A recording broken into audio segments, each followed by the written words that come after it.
Hello and happy holiday. It's good to have you join us on Journalists Hangout. Today, I'm Ayodele Ozubakun. If you live in Lagos and its environs, I'd like to invite you to the special edition of Journalists Hangout this Friday, the 1st of January 2016 by 4 p.m. It's live recording as we review the year 2015 and predict things to come in the new year. Call our producers on 080-3543-7765 and 070-4355-4356 to book a seat.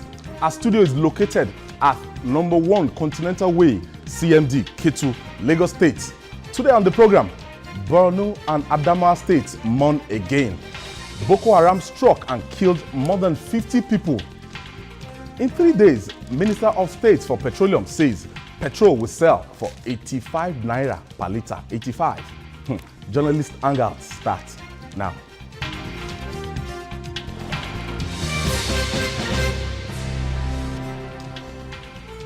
Borno and Adamawa states have been hit again.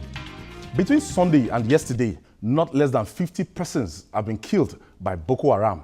The terror group used rocket-propelled grenades and multiple suicide bombers to achieve this heinous act. Between May 29 and now, Boko Haram has killed more than 1,800 people in Nigeria. In the year 2015 alone, the group has killed more than 4,700. This staggering figure represents men, women, and children, people who were slaughtered just to make a statement. Is Nigeria helpless in fighting the monster called Boko Haram? On the 23rd of December 2015, the Minister of Information and Culture, Lai Mohammed, raised our hopes. He said the group has largely been defeated. I can confidently inform you that our gallant military has largely met that deadline. They have so degraded the capacity of Boko Haram that the terrorists can no longer hold on to any territory, just as they can no longer carry out any spectacular attacks. 2 days after this statement was Christmas. The group, said to have been largely defeated, attacked a village in Borno State and killed 14 people. The attacks continued until yesterday. On Christmas Day, President Muhammadu Buhari sounded frustrated when he considered persuading Boko Haram. For Boko Haram and all those that decided to be bad neighbors among us, this government is determined to make sure that we persuade them, if they can be persuaded. We use the government institutions to persuade them in their best way they can to make sure that they allow peace to reign in the country. Yesterday, Lai Mohammed addressed the media again. You see, for anybody to know and appreciate what the military has done, cast your mind back to this time last year, when 20 out of 27 local governments in Borno State were in the firm control of Boko Haram. When 8 local governments in Yobe, I think 6 local governments in Yobe and 4 Adamawa were in their control. To today, where you probably have just 1 or 2 local governments where they are still trying to operate from. That will give you an idea as to what the military has achieved in the last couple of months. But what happened to the statement he made 2 days to Christmas? Could it be that the terror groups killed up attacks because of his statements? Should Nigeria consider persuading Boko Haram like President Buhari suggested? Are Nigerians being deceived by the federal government? What is really going on? I'm not doing this alone. As usual, I have members of the fourth estate of the realm, my colleague, the Continental Broadcasting Services, at least. It's just an in-house thing today. I have Babajide Kolade Otitoju. Good evening, viewers. And I have the man with the big issue himself, Oba Adeoye. Nigeria is a bigger issue. Let's talk about it here. Good evening, Ayo. Good evening, viewers. And our cerebral researcher, Cyril Abaku. Thanks, Ayo, for having me today. I'm glad to be here. All right, to set the ball rolling, this is like a ding-dong affair. Judy, I remember, I don't know, maybe these guys watch television or maybe they monitor newspaper, what we print in the media, because I remember, let me just rewind. The former Inspector General of Police, Afis Ringim, when he said he was going to wipe out Boko Haram in the next 1 month or so, it was the next day they followed him to the police headquarters and almost killed him.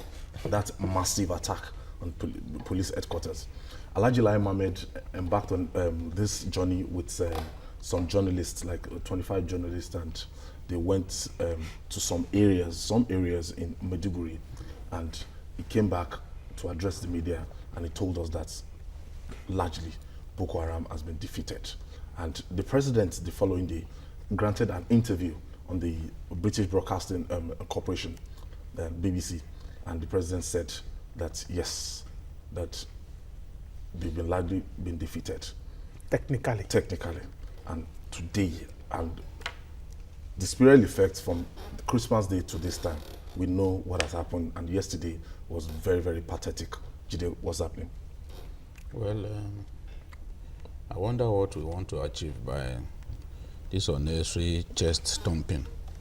We've defeated them, we've largely defeated them, we've massively degraded them, all kinds of adjectives that were not really common in Nigeria have been used to describe the extent or the scale of the military campaign against Boko Haram. But you see, a philosopher said truth is a gentleman.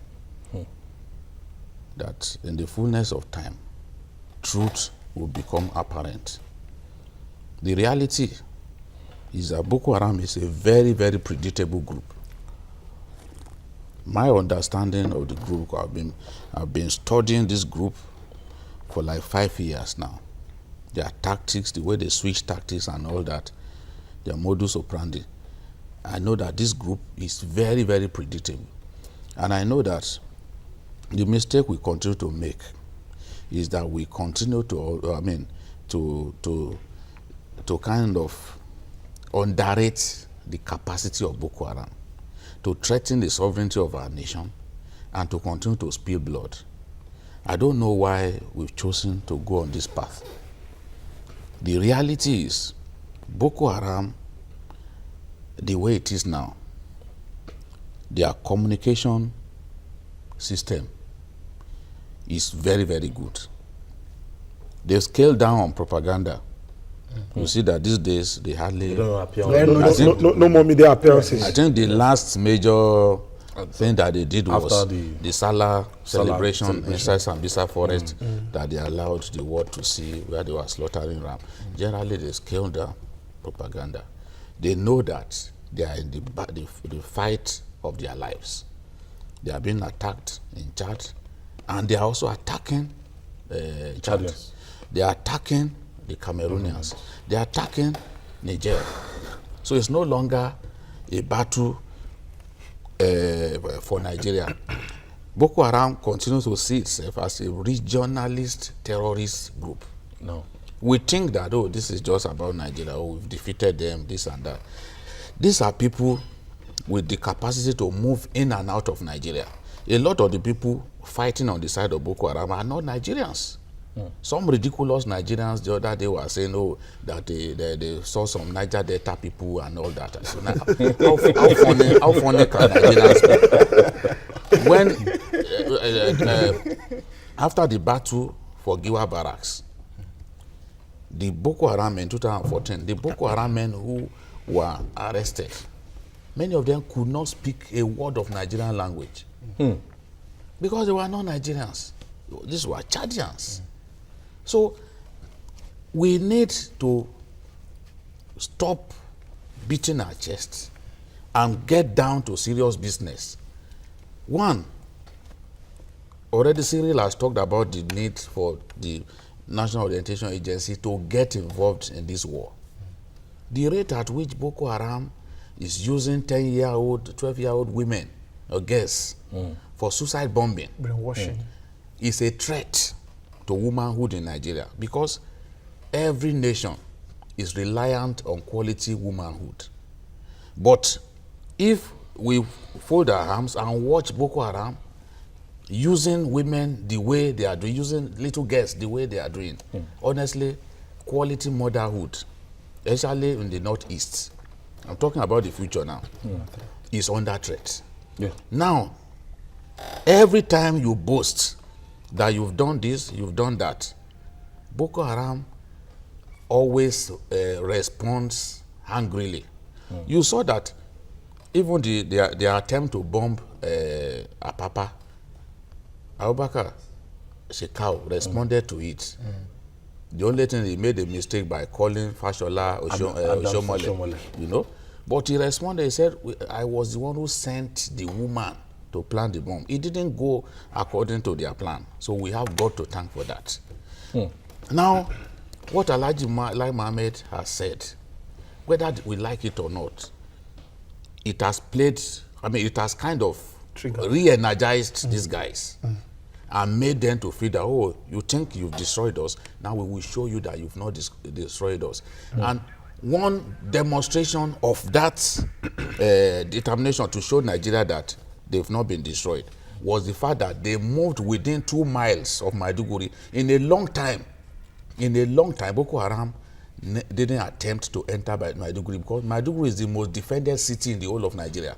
Now, they moved within 2 kilometers of Maiduguri.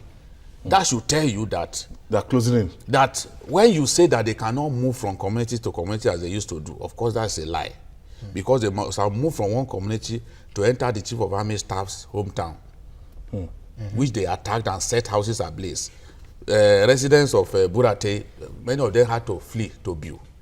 Nigerian Army had to summon 9 military trucks and another five trucks loaded with civilian JTF and hunters to dislodge them from the Chief of Army Staff's hometown.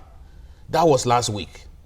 The reason they did that was to show the Chief of Army Staff that, look, you say you are fighting us, but we are taking the battle to your homestead. And they've attacked Burate so many times. As early as February 2014, they attacked Burate town and destroyed his family home.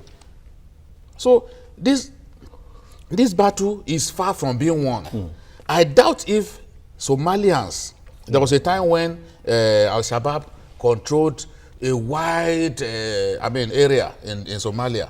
But today, the OAU peacekeeping troops, largely Kenyan troops, have succeeded in chasing them out of most places.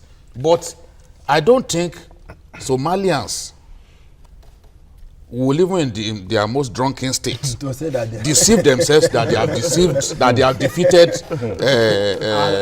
Al-Shabaab. Because Al-Shabaab still continues to carry out attacks on the outskirts, on the border between Somalia and Kenya. Sometimes they even get into Kenya to go and kill people. You saw what they did at Grisa at the university. You know? So you cannot say that you've defeated a group when it continues to kidnap people. Last week, it attacked the town and kidnapped women. They allowed the old women to go. These were things that they were doing in the past. So what has changed is their hunger to claim territory. They've given that up. But there are some Nigerian territories that they continue to hold. And we know it. Because when you say that, oh, they are no longer holding territory, that Sambisa forest where they see so many of them, is it not Nigerian territory? Yes. I was watching today on the news, the Commissioner for Information of Adamawa State, who was explaining how the Madagali attack happened. And they said, look, the Madagali is very close to Goza. And a lot of these guys are still hiding on Goza Hills. That's very instructive. Very close to. This one is about 15 minutes to that place. They are still hiding on Goza, so it's so easy for them to move. Let's quickly take Kolomi Dala is on the line. Our correspondent from Borno State, Kolomi. Yeah, good evening. Thank you for joining us. Please give us an update of what is happening in Maiduguri right now. Well, this last